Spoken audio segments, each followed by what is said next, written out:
संख्या पद्धति यानी नंबर सिस्टम। तो hello friends, welcome back to my YouTube channel. आज हम पढ़ाएंगे कक्षा यानी क्लास 9th का चैप्टर फर्स्ट यानी पार्ट 1 जो है संख्या पद्धति यानी नंबर सिस्टम। तो नंबर सिस्टम के अंतर्गत क्या क्या आता है इसको हम बहुत ही बेसिक रूप से जानेंगे एंड आज हम पूरी प्रश्नावली को करेंगे। तो वीडियो को बिना स्किप किए एंड तक जरूर देखें एंड चैनल को सब्सक्राइब जरूर कर लें। तो चलिए हम चलते हैं अपने क्वेश्चनों की ओर। तो जो क्वेश्चन है इसमें फर्स्ट है पूर्ण संख्या। तो पूर्ण संख्याएं आखिर होती क्या है, इनको हम इंग्लिश में क्या बोलते हैं? तो पूर्ण संख्याओं को अंग्रेजी में बोलते हैं होल्स नंबर। पेपर में आता है यानी विकल्पों में ऑब्जेक्ट में आता है कि पूर्ण संख्याओं को अंग्रेजी के अक्षर फर्स्ट वाले अक्षर में कौन से अक्षर से दर्शाते हैं। तो यहाँ अच्छे से देखना है कि पूर्ण संख्याओं को हम क्या बोलते हैं? Holes number. तो होल्स नंबर में फर्स्ट क्या है? डब्ल्यू। तो यहाँ हम किससे दर्शाएंगे? डब्ल्यू से। तो पूर्ण संख्याएं आखिर होती क्या है? तो पूर्ण संख्याएं होती हैं शून्य से लेकर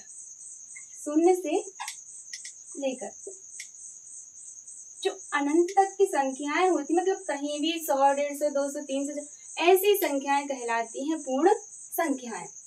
अब है पूर्णांकों को बोलते हैं इंटीजर्स या और इसे हम आई से भी दर्शाते हैं। तो इंटीजर्स यानी पूर्णांक क्या कहलाते? तो देखा होगा कि कोई संख्याएं दी रहती हैं 1, 3, 5। तो ऐसे सभी ऋणात्मक और सभी धनात्मक पूर्णांक क्या कहलाते हैं? पूर्णांक दो प्रकार की होती हैं, धनात्मक पूर्णांक और ऋणात्मक पूर्णांक। तो ये हो गए हमारे ऋणात्मक पूर्णांक और यहाँ जैसे है 5, 2, 3 ये हो गए हमारे धनात्मक पूर्णांक।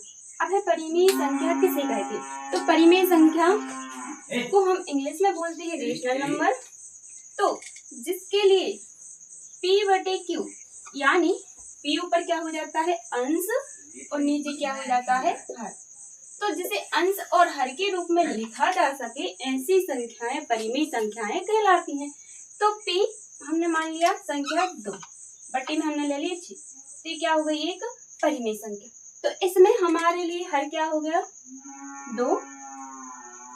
अंश हो गया 2 और हर हो गया 6। यानी जिसके लिए हम अंश बटे हर के रूप में लिखते हैं या P/Q के रूप में लिखते हैं ऐसी संख्याएं कहलाती हैं परिमेय संख्याएं। इतने तीनों तो आपको क्लियर हुए होंगे।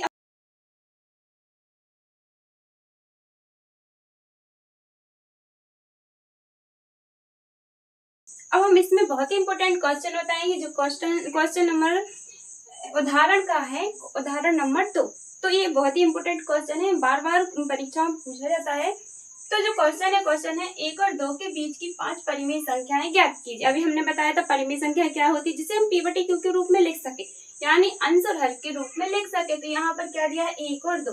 तो इसको हम हल करेंगे, बहुत ही अच्छे से समझना है।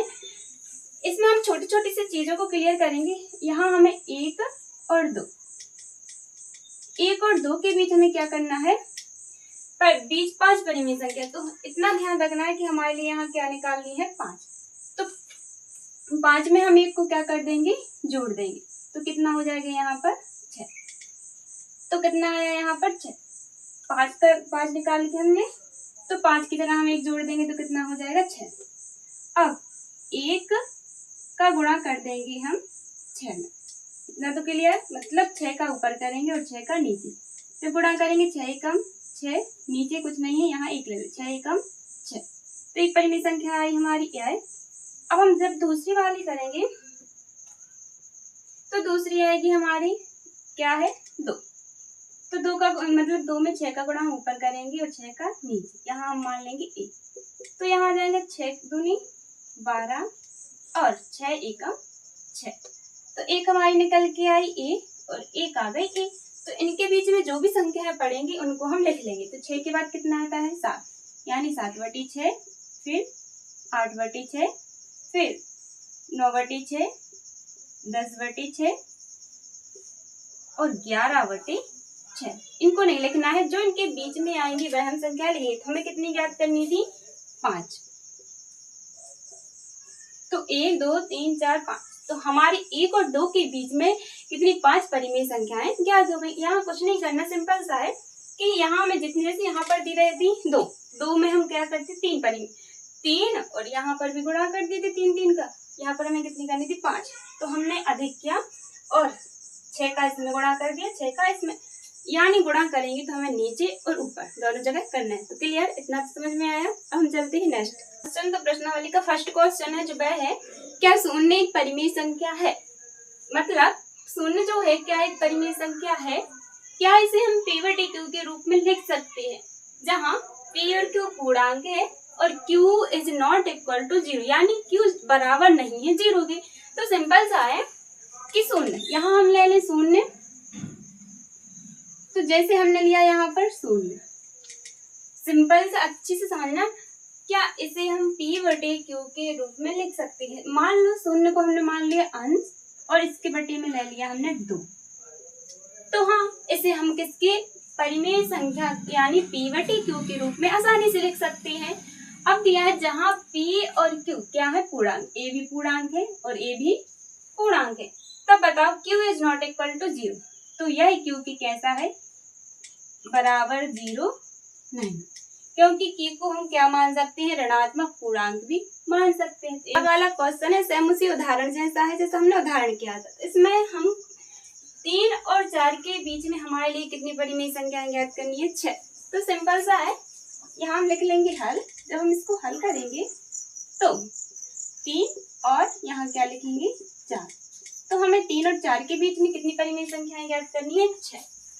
तो यहाँ हमें 6 परिमेय संख्याएं ज्ञात करनी है, तो 6 में हम एक को क्या कर लेंगे, जोड़ लेंगे, तो 6 और 1 कितना हो गया 7, कितना क्लियर, अब 7 हो गया। तो जो हमारे पास क्या है 3 का गुणा, हम 3 में हम 7 का गुणा ऊपर करेंगे और 7 का गुणा करेंगे नीचे, तो यहाँ जाएगा 7 3 21 बटे यहाँ 1 ले लेंगे 7 1 7।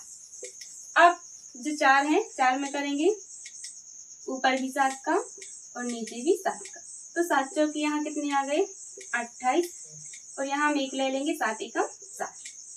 तो हमारे पास क्या निकल के आया, सॉरी यहाँ आएगा 7, तो क्या निकल के आया 21 बटे 7 और जो दूसरा आया वह 28 बटे 7।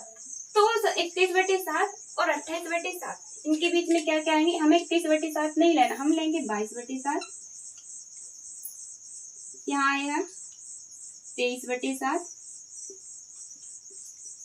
24 बटे 7, 25 बटे 7 और आएगा 26 बटे 7 और एक और आएगी 27 बटे 7। तो हमारे लिए कितनी ज्ञात करनी थी 6।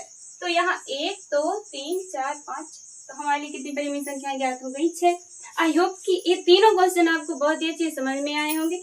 अब इसी के जो नेक्स्ट क्वेश्चन रहेगा हम अगले वीडियो में, तो मिलते हैं नेक्स्ट वीडियो में, तब तक के लिए bye bye, take care and हाँ चैनल को सब्सक्राइब जरूर कीजिए।